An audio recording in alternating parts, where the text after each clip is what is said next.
നമസ്കാരം. മനസാക്ഷിയുള്ള ആരെയും കരയിപ്പിക്കുന്ന കാസർഗോഡ് പെരിയയിലെ ഇരട്ട കൊലപാതക കേസിലെ ആസൂത്രകനെ പോലീസ് അറസ്റ്റ് ചെയ്തിരിക്കുന്നു. അറസ്റ്റിലായിരിക്കുന്ന പ്രതി പാർട്ടിയുടെ CPMന്റെ ലോക്കൽ കമ്മിറ്റി അംഗമായ എ പീതാംബരനാണ്.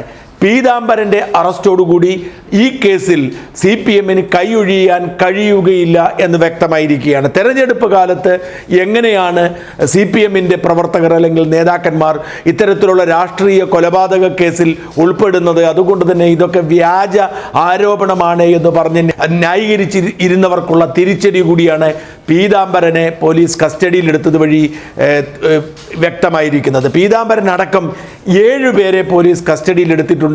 ഈ ബാക്കി 6 പേര് ആരൊക്കെയാണ് എന്ന് പോലീസ് ഇപ്പോഴും പുറത്തുവിടുന്നില്ല. ലഭ്യമായ വിവരമനുസരിച്ച് 6 പേരും CPM പ്രവർത്തകരോ അവരുമായി അസോസിയേറ്റ് ചെയ്തിരിക്കുന്ന ആളുകളോ ആണ്.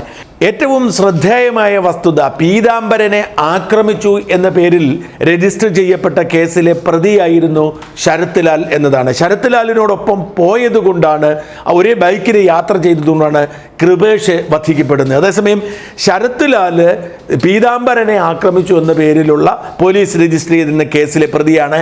ആ കേസിൻ്റെ പേരിലാണ് കൊലപാതക കേസിലെ പ്രതി എന്ന തരത്തിൽ സൈബർ ഗുണ്ടകൾ, CPMന്റെ സൈബർ ഗുണ്ടകൾ കൊല്ലപ്പെട്ട ശരത് ലാലിനെ പ്രചരിപ്പിക്കുന്നത് ഈ ഒരൊറ്റ അടിസ്ഥാനത്തിലായിരുന്നു. അതായത് അവിടെ കോൺഗ്രസും CPMും തമ്മിൽ നീണ്ടുനിന്ന തർക്കത്തിൻ്റെ ഭാഗമായി ഉണ്ടായ ഒരു തർക്കം വധശ്രമ കേസായി പോലീസ് എടുക്കുകയും ആ വധശ്രമ കേസിൽ പ്രതിയായി അറസ്റ്റ് ചെയ്യപ്പെട്ട് റിമാൻഡിലാവുകയും ചെയ്തിരുന്നു ശരത് ലാൽ. എന്നാൽ അങ്ങനെയൊരു സംഭവം താൻ അറിഞ്ഞിട്ടില്ല എന്നും താൻ ചെയ്തിട്ടില്ല എന്നുമാണ് ശരത് പറഞ്ഞതായി സുഹൃത്തുക്കൾ പറഞ്ഞത്. എന്തായാലും ശരത്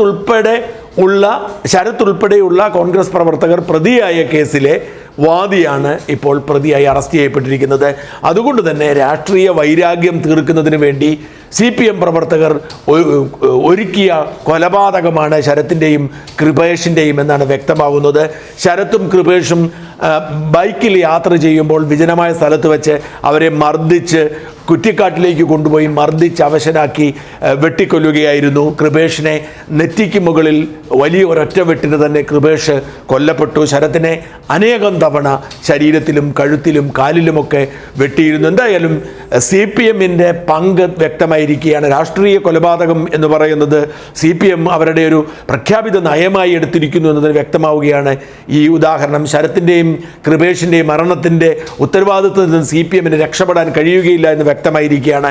അറസ്റ്റിലായിരിക്കുന്നവർ ഈ കൊലപാതകത്തിൽ നേരിട്ട് പങ്കെടുത്തവർ തന്നെയാണ്. എന്നാൽ രാഷ്ട്രീയമായ ഒരു തീരുമാനമുണ്ടാകുന്നത് വരെ അവരുടെ വിവരങ്ങൾ പുറത്തുവിടേണ്ട എന്നുള്ളതാണ് തീരുമാനം. ഇപ്പോൾ ഈ പറഞ്ഞിരിക്കുന്ന പീതാംബരനെ അറസ്റ്റ് ചെയ്ത വിവരവും പോലീസ് ആരെയും അറിയിച്ചിട്ടില്ല.